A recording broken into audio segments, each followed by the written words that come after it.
I'm Will, and I'm a WWF Youth Ambassador, and I'm here at COP26.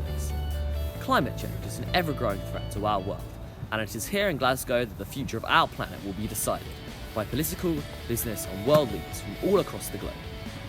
The event itself takes place in two areas, the green zone and the blue zone.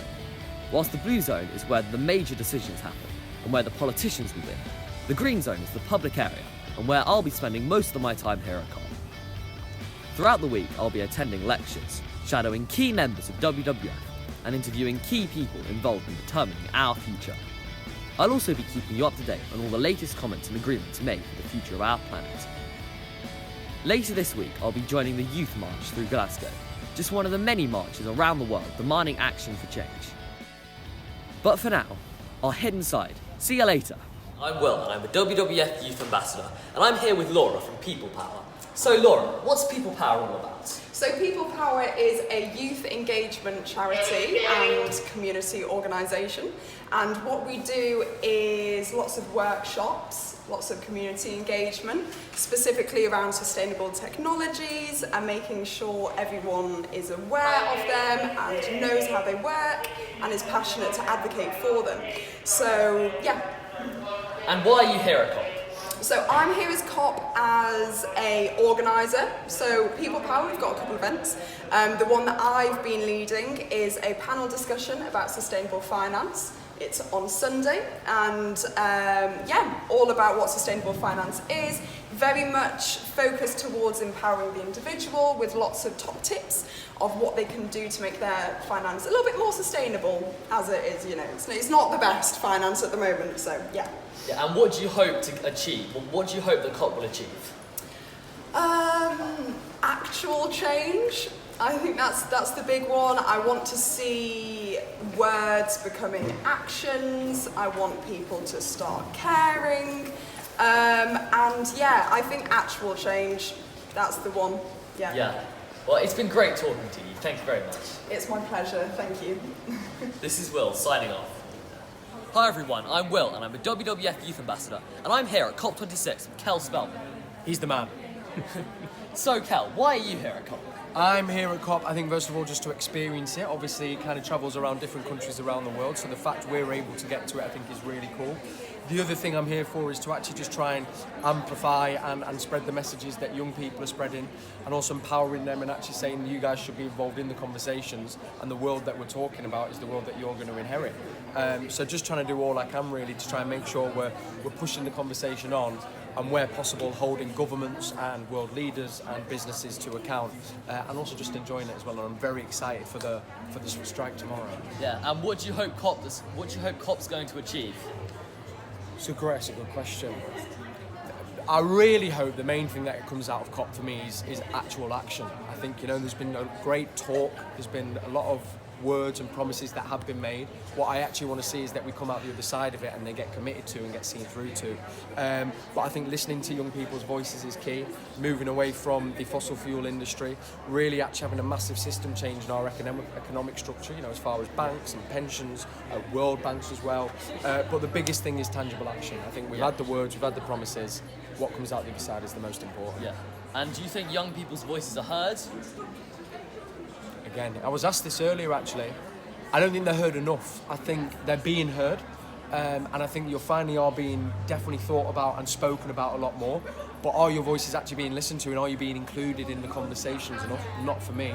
I think you should be included in every single conversation happening. I think there's a lot of talk about young people and what's going to happen to them, but why are there no young people in those conversations? So I think your voices are being heard, but not enough, even though you are trying. Do you know what I mean? Yeah. Well, I mean, it's been great talking to you. You too. Thanks. Can I ask you a question? Yes. Do you think young people's voices are being heard?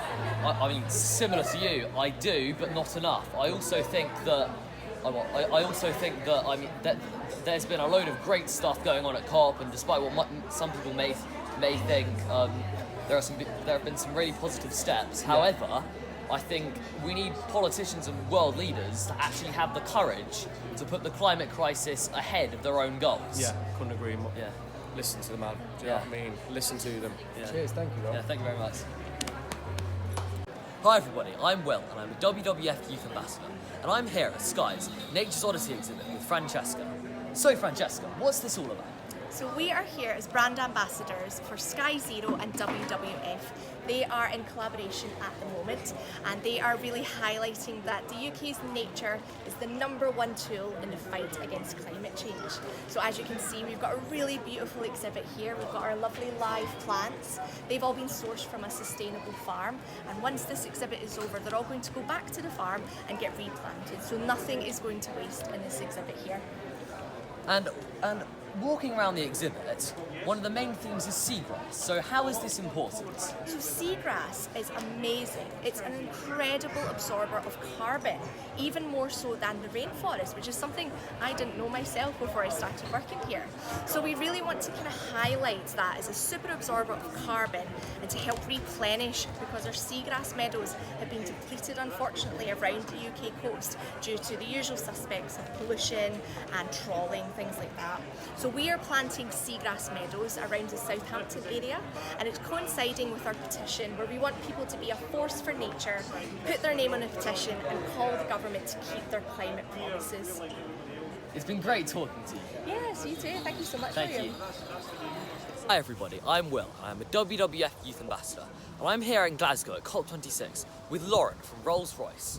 So Lauren, you've got an amazing plane here, and what's this all about? So this is our all-electric plane, the Spirit of Innovation, and in the next few weeks we'll be breaking the world record for fastest all-electric flight. So yeah, a really exciting time for us. The plane's battery powered. The battery's actually right here. That's amazing, thank you. And apart from the plane, what are Rolls-Royce doing to fight against the climate crisis? Yeah, so for us this is a technology project. And our kind of next step for this is to take the technology, take all of the learning, and we're looking at how we can use all-electric technology for markets like the urban air mobility market. So you might have heard of flying taxis, so that's what that's referring to, and also commuter aircraft. So these are small planes, kind of 6 to 19 seaters for island hopping or short journeys, and we're starting with an 11-seater plane.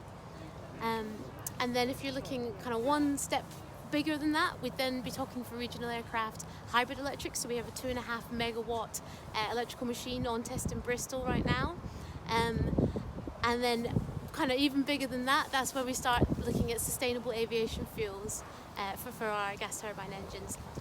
As well as that, we're then also looking at how we can make the gas turbines as efficient as possible. Looking at the plane here, there aren't any solar panels. Why is that the case? Yeah, so for solar panels, well, for aviation in general, weight is a really big factor, and for the solar panels, they're just too heavy. And also, when you're in the air, you can't pull over or stop, so safety is really important for us. And with these new technologies, certification is a big challenge. So we always would have to plan for the worst case scenario. And with solar panels, because you can't plan for the weather, you would have to have redundancies in place for if it wasn't sunny, that really in the end just make it not quite worthwhile. Thank you very much. No, it's been really great talking to you. You're very welcome, thank you. Hi everyone, I'm Will and I'm a WWF Youth Ambassador, and I'm here at COP with Gabrielle from Oceanways. So, Gabrielle, what's this all about? Hi, so yeah, we want to build zero-emission cargo submarines. This is our prototype that has been tested in fresh water, and our goal is to actually build a big submarine that would be able to carry 20-foot container and travel anywhere in the world. And the beautiful idea is that we don't want to scale it up to a 300-meter submarine, but we want to have a swarm of them, like very intelligent, completely unmanned, autonomous submarines, and they just travel around the world to deliver cargo anywhere that is needed. And to top it off, not only we're using hydrogen for our submarine, we also are net positive, because we have meshes that will help us catch all the particles, plastic particles. So we will know where most of it is caught, and then where can it be, what can be done with it, can we recycle, and then we can share all of this data with researchers around the world. So instead of, if we travel always the same path, we can check if, there are some changes with the current or anything to do within the ocean. So this would be very helpful, I think, for the world to understand, because we know so little about it. Gabrielle, it's been really great talking to you. Thank you. Yeah, thank you too. Hi, I'm Will and I'm a WWF Youth Ambassador, and I'm here at COP with Janet from Scottish Power. Hi everyone. So, Janet, what are Scottish Power doing at COP26? So the reason we're at COP26 is we're absolutely committed to a net zero future where people decarbonise their life, and where we're here, or why we're here, is to help them do that. To provide the resources to do that, networks, electric vehicles, provide the infrastructure, just basically get there and help save the world. So that's why we're here at COP26. And what do you hope COP26 will achieve? Well, I hope it stops global warming, that we meet the targets that are being set and agreed, and a future for you guys. Make sure that we reverse everything that's been happening with deforestation, climate change and so on. So that's why we're here. We're all here to do that, and I think it's a really positive thing. Well, thank you very much for talking to me. You're very welcome, Will. Take care. Thank you. So what this globe represents is we have the warming strikes. So the warming strikes go from 1860 all the way round, as you can see, slowly, starting from 1980 up until 2020, and look at how red it is. So it represents how the world is warming up. What the globe also shows is CO2 emissions. So these CO2 emissions are what is throughout the year and how they are gathered through the 4 seasons, and the red is where it is worse. So you can see where it's gathering. And then what we also have is temperature. So the Paris Agreement is that we don't go over 1.5 degrees, so that's how it looks now. But if we fail, which I hope we don't, then we're forecasting this is what it would look like if the change in temperature reached up and beyond 4 degrees. Hi, I'm Will, and I'm a WWF Youth Ambassador, and I'm here at COP26 with Paul from Hitachi. So Paul, what's Hitachi doing at COP26? Well, Hitachi is here because we're one of the sponsors of the event. So in this area here, you've got all the partners from all the different businesses that are actually putting money to facilitate the event. And why Hitachi thinks that's really important is because Hitachi wants to be part of making the solutions that makes the world a better place, makes the world more sustainable, makes the climate stick to that 1.5 degrees. And what do you hope will be achieved at COP?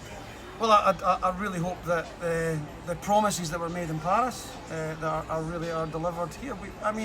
I hope, and I'm really seeing some positive signs. So I see that there's a real potential that we can fundamentally start to do something about the planet.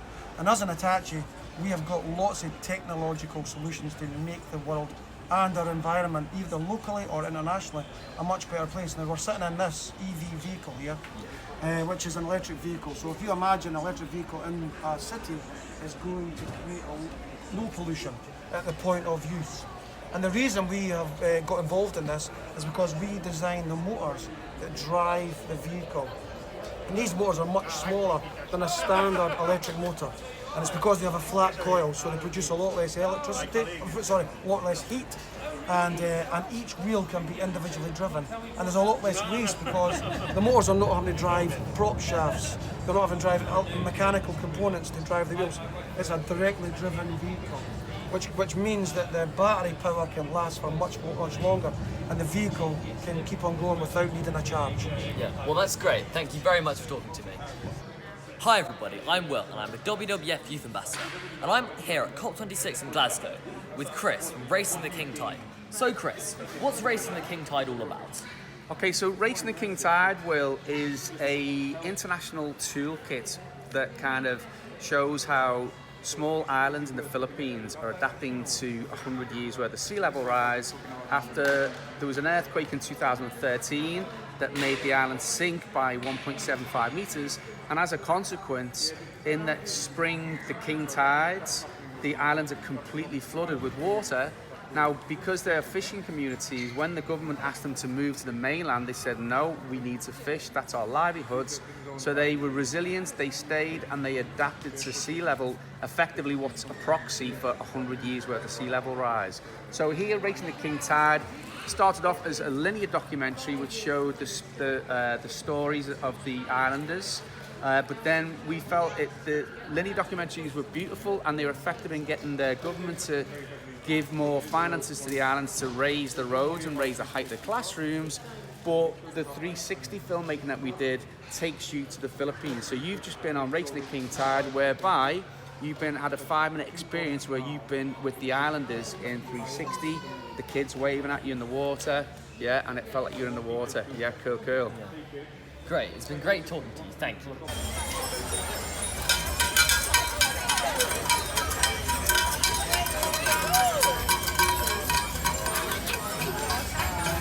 Hi everybody, I'm Will and I'm a WWF Youth Ambassador, and I'm here with Martin DOUGAN from Newsround at COP26. So, Martin, what do you hope COP26 will achieve?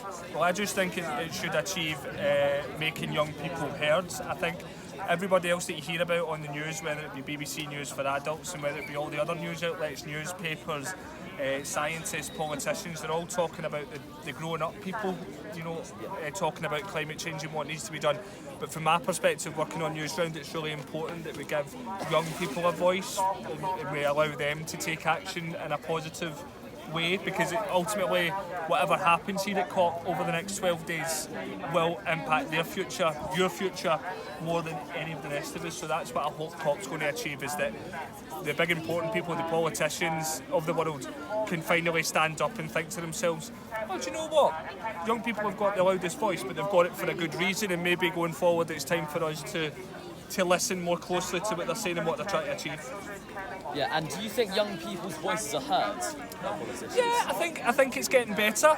Someone asked me that this morning when I was on Newsround, whether I thought young people were being heard, and I think that it's getting better. And I think what's happening is that politicians and the really important people of the world can't deny anymore that young people are the loudest voice when it comes to climate change.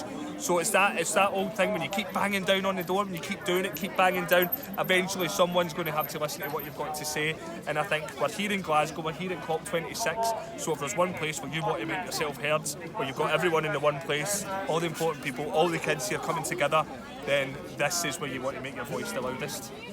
Thanks, Martin. It's been really great talking. You're really welcome, great talking. You're welcome.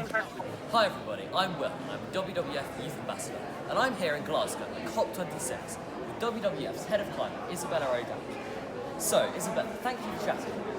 No problem, it's great to have you here today. So, what do you hope COP26 will achieve? So COP26 is a global moment where countries from around the world come to make an agreement on climate change.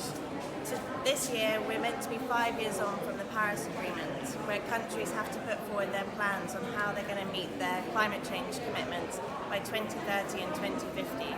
So we really need to see the UK government show leadership and bring those countries together in order to have real impact here in Glasgow. Okay, and what have you been doing here at COP26 so far? So I arrived here on Friday evening.